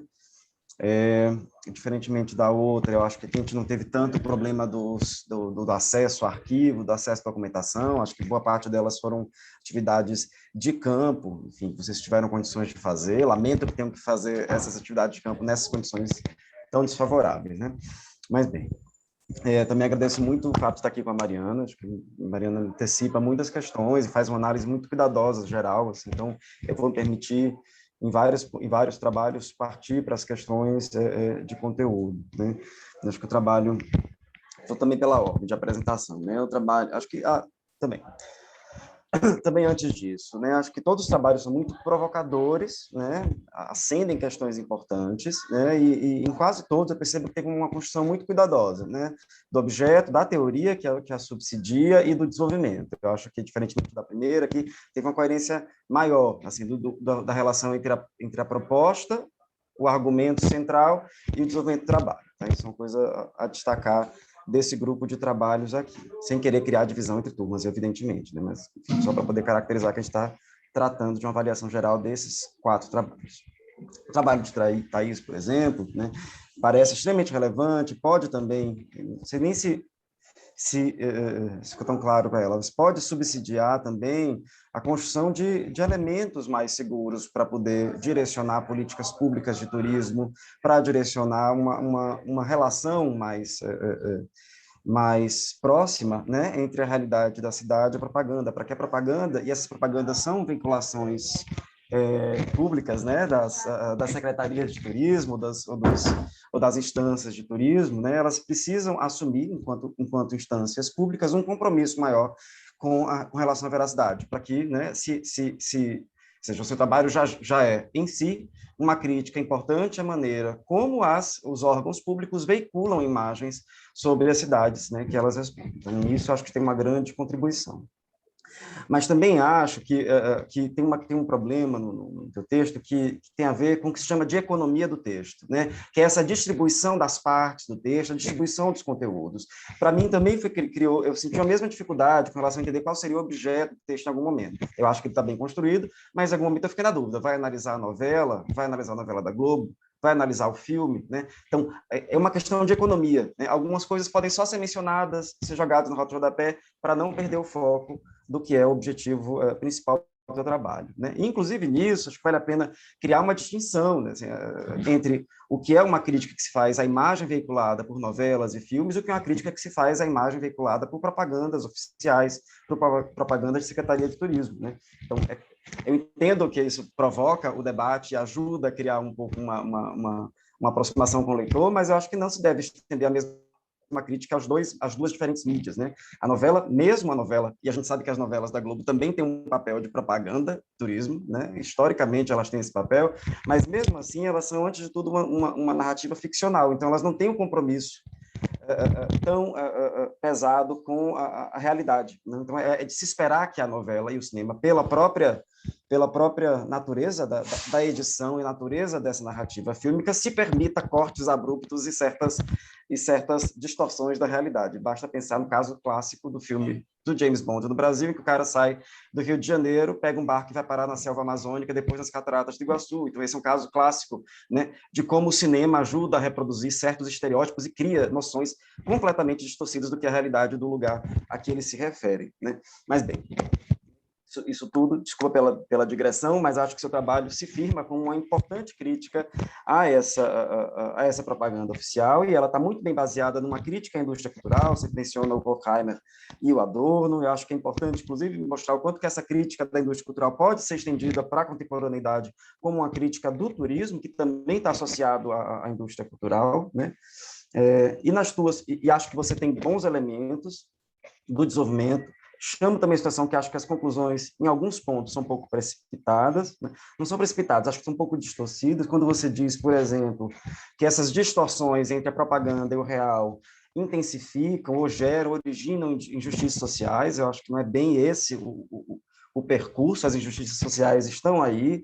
Acho que a discussão toda pode ser muito mais no caminho do quanto que essa propaganda estimula a manutenção de estereótipos e preconceitos ao lugar, ao invés de promover um entendimento situado, qualificado das realidades locais. Eu acho que isso está dentro do trabalho, a grande qualidade. Eu só sugeriria você pensar menos em termos da propaganda gera injustiça, mas a propaganda dissemina e reproduz preconceitos. Eu acho que essa é uma coisa seria um caminho mais seguro. De qualquer modo, eu acho que um belo trabalho, né? Se não está no ponto máximo de sua produção, acho que tem um bom caminho para ser ampliado. Eu queria ter falado um pouquinho mais rápido, mas vou ser mais rápido nos dois últimos. No caso do Matheus, é extremamente provocador todo o texto, mas eu aqui queria pontuar que tem um entendimento diferente das aproximações que você fez. Eu vou dizer assim, eu acho que tem conflitos conceituais do trabalho com os quais eu não ainda me entendi, né? Digamos assim, eu acho que o seu trabalho faz uma aproximação entre as contribuições da psicogeografia e de outros elementos dessa aporte teórico dos situacionistas e dos seus desdobramentos contemporâneos, né? E isso, associado ao marketing, gera para mim dois conflitos teóricos, pelo menos. Um primeiro é entender que a psicogeografia e as derivas ou outras experimentações trazidas pelo grupo dos citacionistas e outros, né, possa ser entendido nesse campo amplo do contra-intuitivo, né? Eu não sei, eu não entendo bem o contra-intuitivo, mas o contra-intuitivo me parece muito com a questão da suspensão do juízo. É muito próximo, por exemplo, das estratégias do Kevin Lynch e do casal Denise Scott Brown e outros para fazer a leitura do espaço urbano contemporâneo. Suspende-se o juízo, faz uma análise contra-intuitiva para depois fazer o juízo de valor. Eu não sei se eu estou fazendo uma análise equivocada também, uma interpretação equivocada, mas eu entendo que a psicogeografia, ao contrário, faz um juízo situado em todo o processo, né? Não é contra-intuitivo, ele é todo pré-julgado, e o juízo está no processo, na experiência, na produção. Então, eu acho estranho essa junção de todos esses elementos. Não quer dizer que não possam ser juntados, não quer dizer que não possam ser reunidos para montar uma metodologia própria, mas eu acho que eles não podem ser, não acredito que eles devem ser lidos como parte de um mesmo grande campo de metodologias contra-intuitivas, né? Na verdade, todo o trabalho dos situacionistas era justamente para poder manter o juízo em ação o tempo inteiro e tirar os sujeitos, os moradores, os indivíduos da situação de espectadores passivos, né, da cidade e da sociedade. Queria apontar uma incoerência, eu acho, entre toda essa abordagem crítica e uma apresentação da cidade de Gramado muito tradicional e, às vezes, até parecendo com um anúncio publicitário, destacando todas as questões que parecem levar os turistas para Gramado. Eu acho que eu acho que tem uma falta de coerência entre a abordagem crítica que você propõe e alguns discursos que você reproduz, né? Em algum momento, inclusive, Gramado é mencionado como Caldas Novas. Eu acredito que você está desenvolvendo um trabalho anterior, agora aplicado a Gramado, né?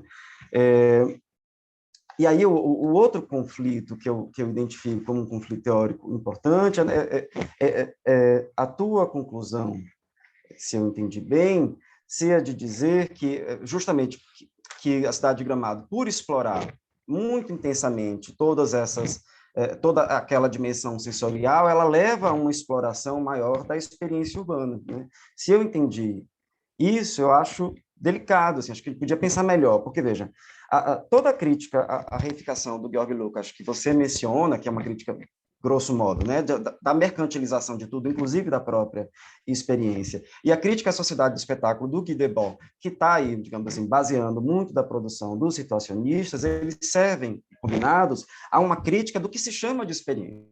Então, na verdade, se a gente for levar o pé da letra, levar assim no máximo, né, a contribuição teórica do Lukács e do Debord e de outros situacionistas, eles vão criticar o que se diz, se vende, se proporciona como experiência espetacularizada ou reificada, né? E aí o trabalho parece dizer que essas coisas se somam, né? Eu acho que a leitura crítica dessa contribuição vai dizer que não, que essa exploração da sensorialidade é tudo menos a experiência, é tudo menos, é apenas uma sombra projetada de uma experiência que, na verdade, não é vivida. Então, o próprio desenvolvimento do teu questionário e dos mapas, que são excelentes, os mapas, né? Eles podem, eu acho, ser ampliados para você observar, então, agora, no segundo momento, tudo que desvia disso, né? Os teus mapas ajudam a evidenciar tudo que é mais forte, evidente, já solicitado pela arquitetura e pelas estratégias de marketing. A psicogeografia ajuda a ir além disso, ajuda a identificar tudo que desvia, tudo que não corresponde, tudo que não atende, tudo que não obedece ao projeto e ao específico. Então, a psicogeografia pode ajudar a ampliar ainda mais a tua capacidade de leitura, no entendimento. Com isso, eu me permito também ser um pouco mais breve agora, nos dois últimos trabalhos, do Miguel e do Luiz, que acho que são dois trabalhos excelentes, assim, muito bem estruturados, muito bem escritos, muito amadurecidos do ponto de vista toda essa questão, né, da construção de um problema, da identificação de um problema, da construção do objeto e desenvolvimento desse problema a partir do objeto para chegar em determinadas contribuições. Eu acho que ambos os trabalhos trazem contribuições inequívocas, já estão, inclusive, muito bem prontos, eu acho, para serem submetidos à publicação. É claro que sempre haverá revisões pontuais, mas acho que eles são exemplares nesse sentido. Então, quero só fazer pequenos comentários mesmo, né? No caso do Miguel, coincidentemente, eu acabei de analisar um TFG que trabalha com essa questão do zoológico e do atendimento à coisa dos animais, e acho que é excelente como referência já para outros trabalhos da FAO-NB de graduação que se alinham com isso, né?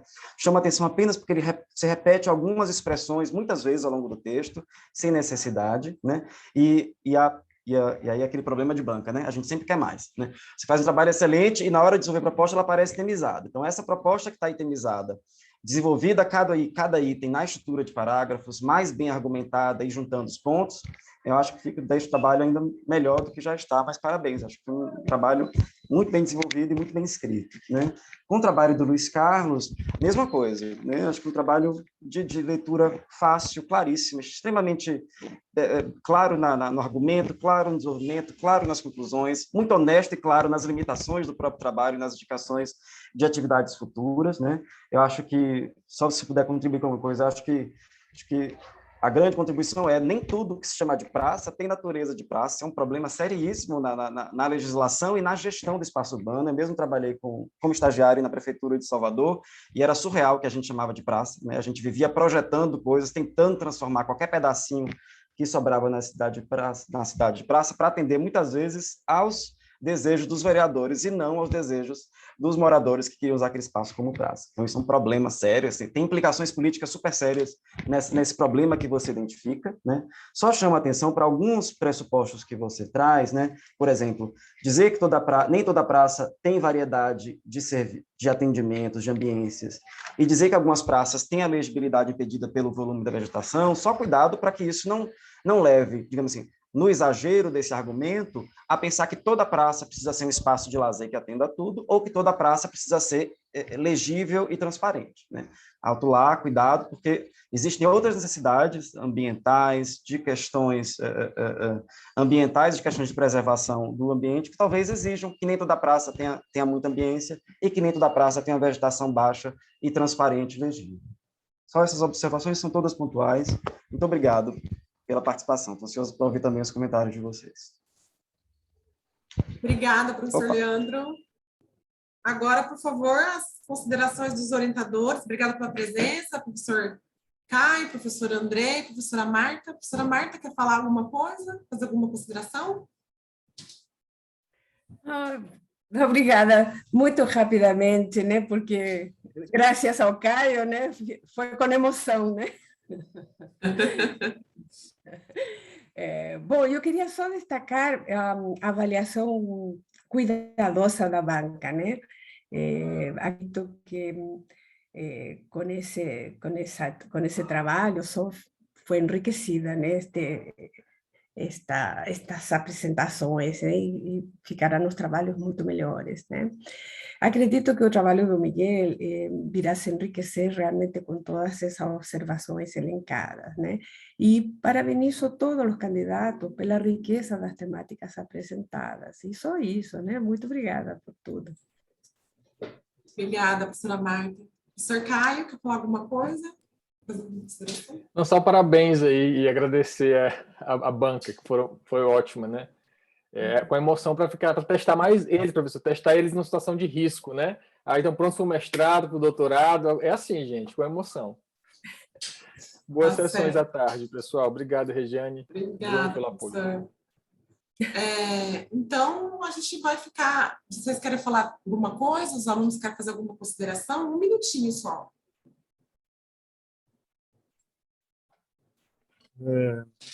Gostaria de agradecer à professora Marta pela paciência, pela disponibilidade em orientar.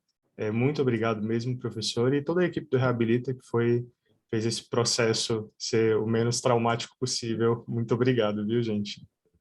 A gente que agradece, Mariana.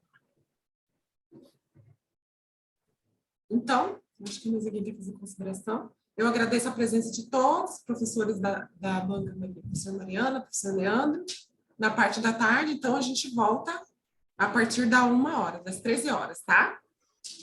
Obrigada a todos. Sem querer ter a última palavra, só queria perguntar, eu queria poder passar, acho que Mariana também, os arquivos que a gente recebe, a gente sempre faz comentários pontuais, eu queria encontrar um jeito de devolver a vocês, tá? Se puder ajudar, vou ficar feliz de ajudar também com essas pequenas correções. Perfeito, Leandro, perfeito. A gente manda um e-mail para você mandar para a gente, tá? Ok, você responde para a coordenação. Parabéns, pessoal. Obrigada, também gostaria de receber os e-mails para poder enviar as contribuições. Obrigada. Mariana.